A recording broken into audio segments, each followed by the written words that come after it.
Catapulting Commissions family, what's up, team? Welcome back to this week's episode of the Catapulting Commissions podcast. I'm your host, Anthony Garcia.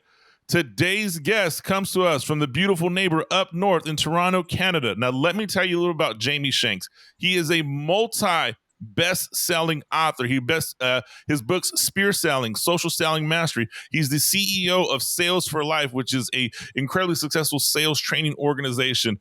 And he is the CEO of his new venture, Pipeline Signals. Now, listen, Catapulting Commissions family, if you're listening to the show today and you've had trouble farming those relationships we talk about in pipeline management, you're going to want to listen in today. Jamie Shanks, welcome to the Catapulting Commission Show. Thank you so much for having me. Glad to have you here. So, Pipeline Signals. So, fun fact, give us a little rundown. You have an incredibly successful organization in Sales for Life. About a year ago, you pivot, you add another venture in Pipeline Signals. Can you give us a little rundown on Sales for Life and what prompted you to say, hey, we're going to create this new venture in Pipeline Signals? Meaning, what was the gap you saw in the market space that Pipeline Signals is filling? Yeah, I'm very fortunate to have created a category. So I invented a word and a category called social selling. And so the concept is teaching sellers to use tools like LinkedIn for business development. Easiest way to think about it. And I kind of jumped the shark. I went from a local Toronto business to enabling the global enterprise. We're talking Oracle and Intel and Microsoft and so forth within 1 year of Sales for Life starting. And we kind of feasted on the global enterprise and the global mid-market. We ended up enabling, and we still are, it's still a thriving business, 600 global customers, 250,000 sellers. And the problem that we kept encountering is as you enable your fellow listeners as sellers, your sellers would turn to me and say, why are you just teaching me to monitor all my accounts in my total addressable market, looking for relationship connections, competitive intelligence, job changes? Why can't you just do this for me? And when you sell a hammer, everything looks like a nail. And of course, when you sell enablement, my answer was, my job is to teach you. What are you talking about? But COVID happens. And so just before COVID, the seeds of inception had been planted. Thousands of sellers would write in support tickets. Hey, can you do this for me? Hey, can you do this for me? Then COVID hits.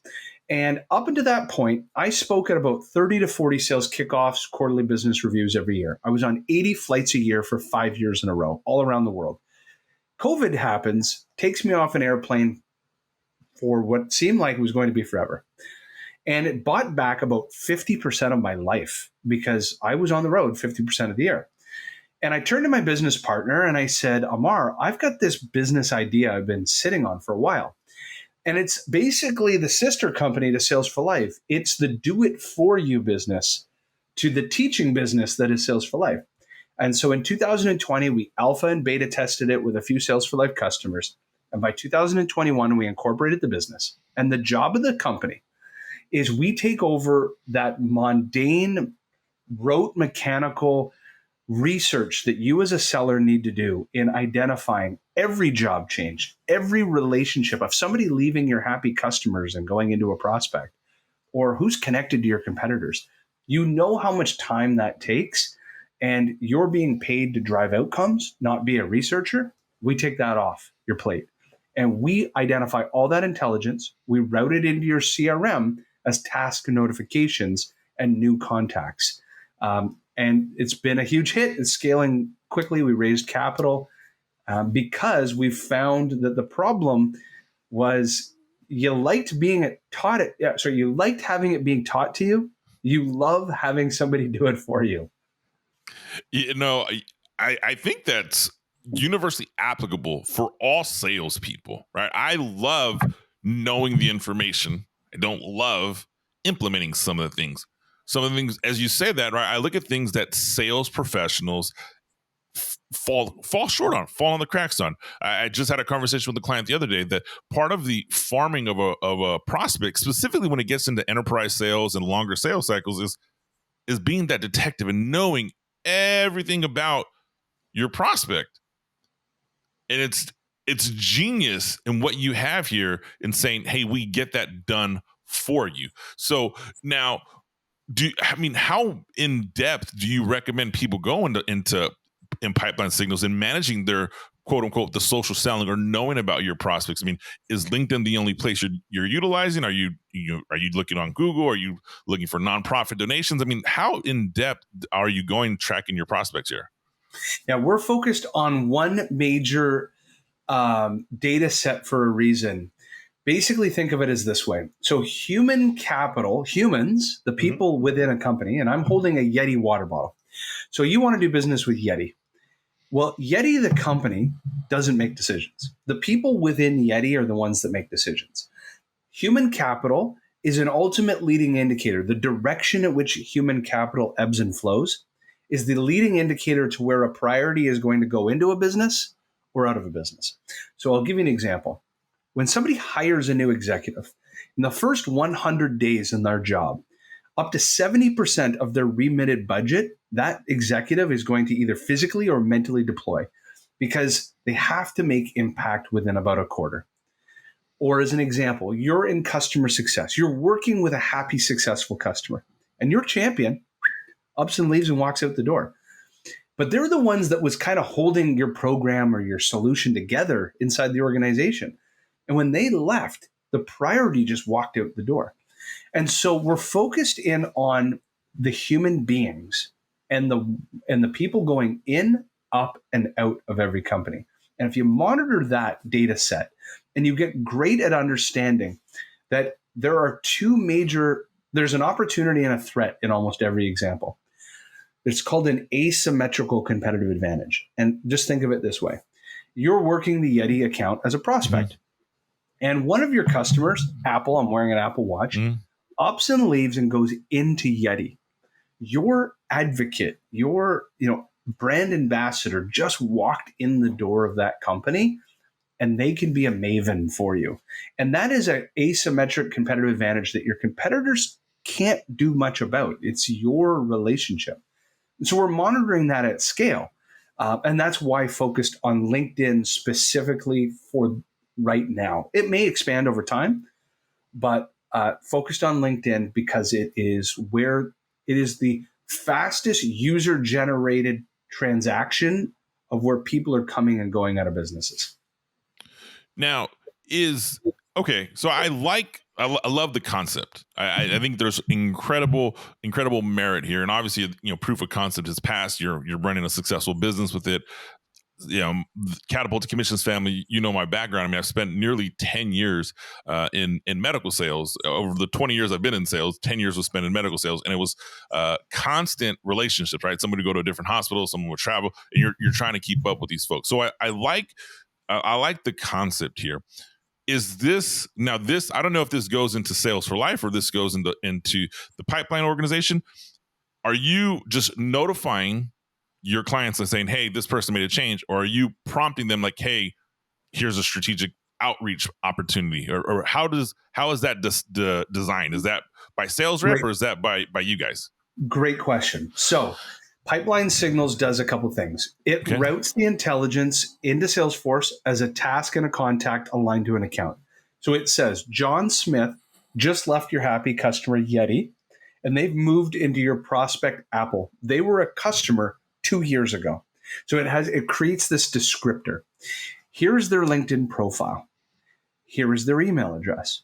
But then what it does is it gives them a series of tasks. Number one, go talk to the CSM, customer success rep, who did the Yeti deal so you can learn about the case studies and successes that you had. Number two, here is a suggested playbook of messaging. And number three, if you have any ideas or if you need help, here is a daily coaching hotline. So we're bringing our enablement world into Pipeline Signals. And eventually, as Pipeline Signals grows and scales, we will have just-in-time learning, or what's known as guided selling, on top of Pipeline Signals. So not only will you receive your signal, it will suggest messaging for you, and you'll have a coach in the box to help you along that journey. So when I started Sales for Life, I started training first, and you would cobble together tech to empower training. Well, this is kind of the inverse.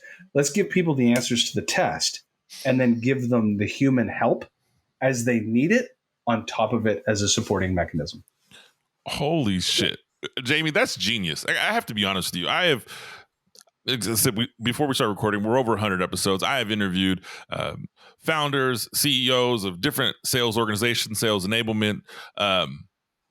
This is the first time on this show where I'm like, man, I like it's a plug and play, because it really it takes away that the sales rep that's, because I think one, the data is great. So, you tell me, hey, John Smith just left XYZ company to go over to Apple. He was a client ambassador. He loved your stuff. Great. I could see a sales rep, but what do I say? And we both know sales reps sometimes say the dumbest things. Like they burn that opportunity to deliver value 100%. with I always use it in the follow-up world, and they're like, hey, I'm just following up, hey, I'm just checking in. I'm like, quit burning your opportunities of context. I'm going to give them something, have something, share something, be thoughtful, insightful. This, with the coach in the box, does it for you. So it's definitely This is where I'm deploying most of my capital and resources on that back end. Here's, if you think of prospecting is a left and a right brain motion. The left part of your brain collects data and intelligence to make informed decisions around the most important time management skills of prospecting: account selection and account prioritization. So what we're doing is we've taken that left brain and handed you the keys and said, call John, past customer. Yeah. The problem is, even as we're a growing business, we are not perfect. And as we get there, I'm deploying as much capital and resources to that right side of the brain, because here's what we've been seeing. Sellers then take this beautiful, soon to be warm introduction to a past customer, and they throw it into Sales Loft and Outreach. They press play on the vanilla button, and it sends out mass email to a past customer that was a customer of yours for 6 years. Like, how about we pause that, we back up, we make them a personal video. John, I saw that you just left Yeti. We loved working with Yeti. Here were some of the projects we worked on, just to kind of recap our experiences together. I noticed you went over to Apple. Here's some value. Here's some things to help you in your first 100 days on the job. And let's ensure that as part of your product roadmap or your initiatives, we're in that playbook for you. It's the backing up to speed up and create the higher conversion. And it's unfortunate that I have encountered many sellers that treated this as if it was just like raw data. And then they just pressed play on the easy button. And then they came, and we do these monthly feedback loops in coaching. They would come back and they'd say, well, I sent a lot of messages, but I didn't get a lot of responses. Then we would dig into their emails or their LinkedIn messages.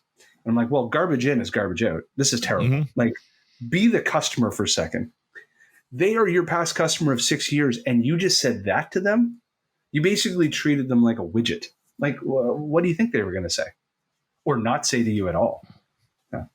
Yeah, it's one. There's two problems that I heard. One, somebody actually doing it, which we completely, you're making it. I don't want to say dummy proof, but dummy proof. Pipeline Signals literally makes it dummy proof. Guys, just follow the prompts. Just do it. Don't think about it.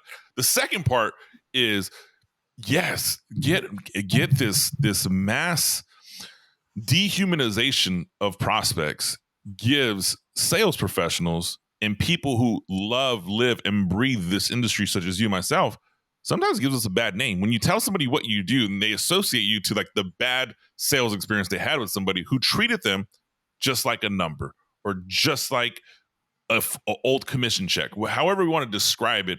And so I hear that, and there's not enough sellers saying, I'm going to get back in the game and I'm going to treat each person with the utmost respect, treat them like a human, take the time. I mean, the difference from having a 3-minute conversation or taking 3 minutes to craft a thought out email. PS, family, use templates, guys. It's not hard. I mean, it is not hard to craft a personalized email. So crying out loud, I love that. So, okay. So we have Pipeline Signals. Give me a little background. Sales for Life. Got to be honest with you. Read the bio, saw what you did for Sales for Life. Kudos to that. I mean, that's incredible on the growth you had there. give us a little background on what Sales for Life is and who you're serving. I know you mentioned some big names, but is that the only way someone can access Sales for Life, through their corporation, or if there's an individual high performer here, they want to learn Yeah, from you? it was built from day one to enable corporations. So I'll kind of give you the backstory. I was a VP of sales at a SaaS software company in Toronto, Canada. I was Mhm. employee number 3, and we went from zero revenue to 3 million ARR pretty rapidly. And I thought I was hot shit. Mhm. And I was 30 years old, and I said, you know what? I'm going to start a sales consulting and training business. And I'm going to help local Toronto businesses with inside sales best practices. That's about as big as I thought at the time. 2 years in, I was almost ready to file for bankruptcy. I had no customers. Nobody cared about me. I was a ghost online, complete and utter miserable failure.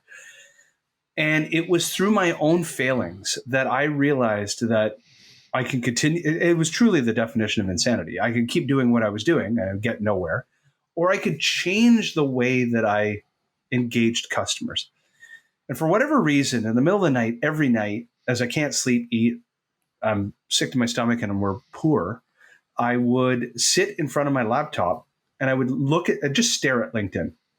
I had no idea what this new tool. This is the year 2011, right? So LinkedIn, there was no online courses. It was just a resume collector at the time. And I said to myself, okay, here's what I'm going to do. I Every night I would kind of think about emailing and cold calling and think, how could other tools be reverse engineered to do similar actions? And I would find these backdoors and hacks and tips, these like things to do inside LinkedIn that would emulate email or cold calls or connections. And so I started documenting them and doing them for myself to try to book a meeting for myself in a local Toronto business. And I would do that. And then when I would get to the meeting, I would then show that chief revenue officer, hey, by the way, you know how I booked the meeting with you? Let me show you what I did. And they were way more interested in that than they were, cold calling tips or email Yeah. tips. And, in early 2012, a light bulb went off in my head. And I said, well, hold on a second. What if I created a whole new category of sales training? And it was on this topic, because I believe wholeheartedly the future of social media will take off. Like, this is when social media was still a maybe. And anyways, I doubled down onto it. And I got lucky that within the first year, I won some major enterprise accounts, because it was the enterprise accounts that at scale were struggling with pipeline creation, and they needed to diversify off of the email and cold call machine that they were already on. And so got on the enterprise and mid-market train. Now, if you go onto our pricing page, we do help small to medium businesses, but there is no individual license. We help teams all the way to Microsoft, from a team of a few to an entire company. And we have a global sales training curriculum in 10 different languages that is both on-demand e-learning or on-demand plus virtual instructor-led training. And in 30 days, you learn the skills. In 60 days, you actually have to implement the skills and book a real meeting and defend it in video case studies, exactly like the TV show Shark's Tank. So it is a very practical pipeline creation program. So the the pipeline creation component of sales, now I'm putting two and two together. You really found the area that it's I hate saying this. When I started catapulting commissions, I made a joke. I'm like, man, I'm like the old guard in the world of sales, because my quote unquote root in sales, I mean, I was pounding doors, calling Yellow Book. Like, it was a different world. And I do remember being new to LinkedIn, like, what in the hell is this? And making that transition to where we're at now. And I think we're only in the beginning of it. Like, I think truly the sales professionals, if you're not adapting to the technologies that are here, I mean, you are going to be a analog place in a digital world. And I don't even know if that's even relevant anymore. You were going to be a few. 100%. Yeah. And So, COVID accelerated this problem dramatically for the analog seller. oh yeah, absolutely. People are doing with COVID now. It's fun fact. You mentioned that half of your prospects, Catapulting Commissions family, I'm going to throw out a half as my guesstimate. They're not at home. They're not in the offices anymore. So to track this person down, you really need to have a direct line of contact or be incredibly crafty at finding them on social media because they're working from home in their office with their dog. Like, and I say that because there was an article on Yahoo News yesterday that literally said sellers are professional workers are refusing to go back to the office because they want to stay home with their dogs. It was some like Oh, 100%. Fun piece, but it's true. So yeah, I look at that. Okay.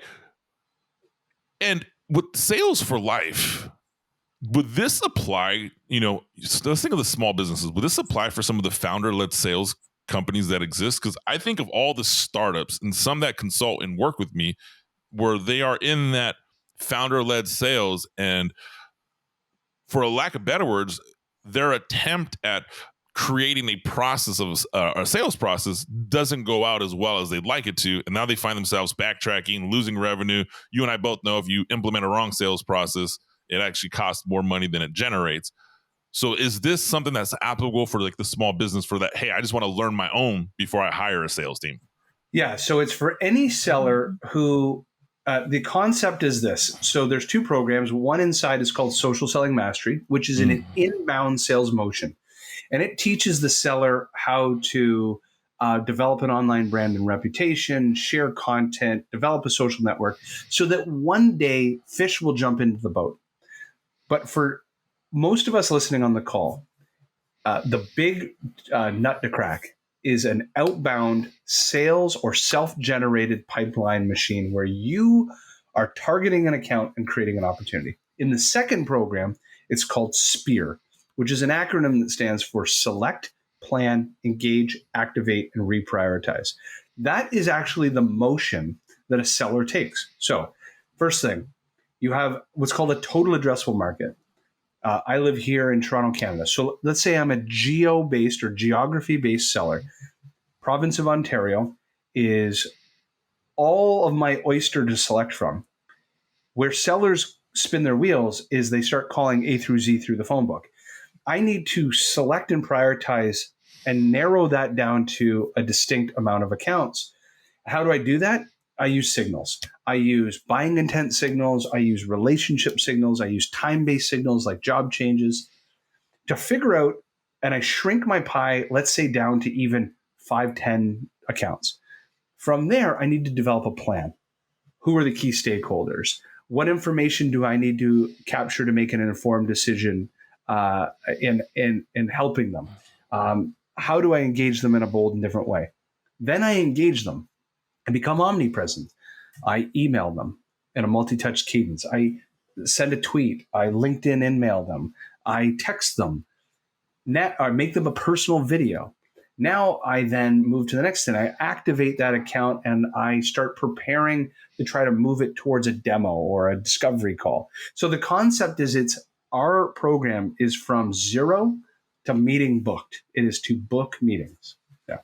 Ah, man. Catapulting Commissions family, if you fall in that space, it's definitely something to at bare minimum take a look, because the struggle for sales professionals right now. I mean, I just had a prospect client call this morning. Hey, I'm really good when I'm on the phone with somebody. I just don't know how to find somebody. And if you hear that and your organization has that, there's a system in place. And you just heard, Jamie break it down in Sales for Life with Spear Selling. There's a book. Is the book kind of outline some of this content? Yep. Yeah. So Social Selling Mastery, inbound, Spear Selling, outbound. Guys, Catapulting Commissions family, you will have the links to those books and Sales for Life and everything that Jamie talked about, specifically the new venture Pipeline Signals. So you will have all those links in the show notes. Jamie, as we come to the end of the show here, a couple things. Man, one, congratulations. You're an incredible visionary. And I say that, and I've spoken to some of incredibly talented sales professionals in this space, in the space of teaching and working in sales enablement. And you've created something where I'm like, man, this is truly a different. It's a difference. It's a difference. It's a problem that we didn't even know existed, and you created the solution, and you have the results to show for it. I was looking at some of the case studies. So congratulations for that. What are you most excited about over the next 12 to 24 months with both your organizations? With Pipeline Signals, I'm really excited.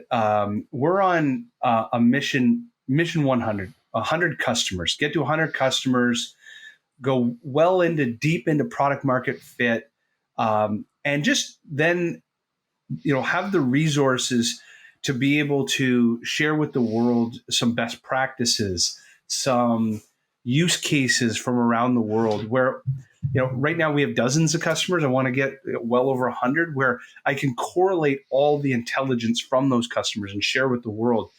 This is what they're learning and doing to create opportunity. How can we help the entire sales community with that intelligence? Man, I'm excited to watch that happen. I mean, again, I'm left at a loss of words because what you deliver is something that up until this moment I was like, man, that's you always hear like someone has that great idea. You had that great idea. I'm like, man, that's such a good business concept. So, Jamie, how does the Catapulting Commissions family, if they want to learn more about you or follow you or get engaged with you, how do they track you down? Go to Pipeline Signals, as it sounds, pipelinesignals.com. Connect with me on LinkedIn, Jamie Shanks. Happy to help. Perfect. Catapulting Commissions family, go get connected with Jamie. Go to the website and be sure DM me. Let me know your thoughts and feedback on today's show. You know what to do. Like, subscribe, comment, and I will see you next week.